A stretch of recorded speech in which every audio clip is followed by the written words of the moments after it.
Before we get started with today's interview, just a quick reminder, click the thumbs up, make sure you subscribe and ding the bell so that you don't miss any of the great interviews that we have coming up. Now, on to today's interview. Welcome back, everybody. I'm really excited to present my special guest today, Kai Ono. He is a New York City-based singer-songwriter, multi-instrumentalist, composer, and music educator. Welcome, Kai. Thanks so much for being here today. Thanks for having me, Sam. Next, I'd like to talk about your piece, When a Warbler Cries, from a Park's Treetop. What inspired this piece? So I wrote the Warbler song shortly after I wrote the Swallow song, and I was also at this point of my career really starting to develop how I love to write music even now. I would say as far as piano and instrumental music goes, I have a very modally structured style of writing. For a while, especially back then, I was practicing some pretty wild exercises of trying to achieve modal fluency on the piano, at least diatonically. I would do parallel chordal harmony diatonically up all 12 keys, and then I would start there, and then I would do it in just random chord cluster shapes, basically in hopes of achieving this dream of being able to slap my hand down and it always being diatonic in some mode, and so I could just like fluently switch between modes.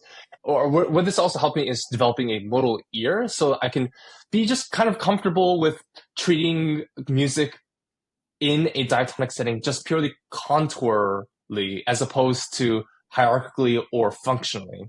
And so I think that's also what makes these pieces sound not so much like they were written just like for kids, and also just to have some sort of commonality between all of them, even when I'm trying to accomplish this. All the pieces are very much revolving around 21st century modal harmony. So when I write these parallel fifths, it's very easy to switch modes because for students switching from E and B natural to E flat and B flat with both hands, not so hard. And as far as the sonic effects goes, very impactful because we're talking a big flip across the circle of fifth, I guess.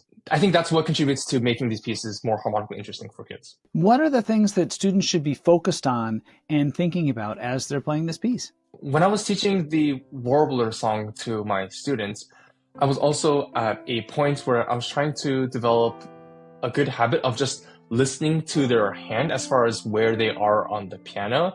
Students that are learning intervallically at some point have to start being able to kind of play without looking at their hands and just keeping their eyes on the sheet music. After all, the coordination of the eyes back and forth is sometimes just too much for some students. And so it's kind of, I guess it depends on the students, but for the students that was reading intervallically and that I wrote this piece for, I was trying to get them to keep their eyes on the sheet as they read it and find this motion of moving down and up by one step with both hands purely just by feel instead of having to look at their hands for every motion that they do.